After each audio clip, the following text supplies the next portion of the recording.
Putusan ini yang ditetapkan oleh Majelis Hakim di Juru Sidang Pengadilan Tipikor Palembang dengan terdakwa Ahmad Nasponi, mantan Kades Sugiwaras Kecamatan Tebing Kabupaten Patlawang, juru kasus korupsi dana desa Sugiwaras tahun 2017-2018.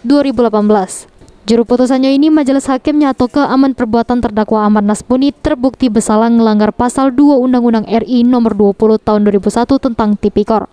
Dengan hukuman selama 4 tahun penjara lalu ditambah dengan hukuman denda sebesar 500 juta rupiah dengan subsidiar 2 bulan penjara. Selain itu, terdakwa juga dihukum untuk bayar duit pengganti sebesar 628 juta rupiah dengan subsidiar selama 1 tahun penjara.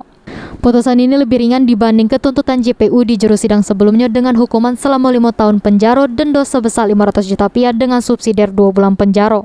Selain itu, terdakwa juga dihukum untuk bayar duit pengganti sebesar 628 juta rupiah dengan subsidiar 2 tahun penjara.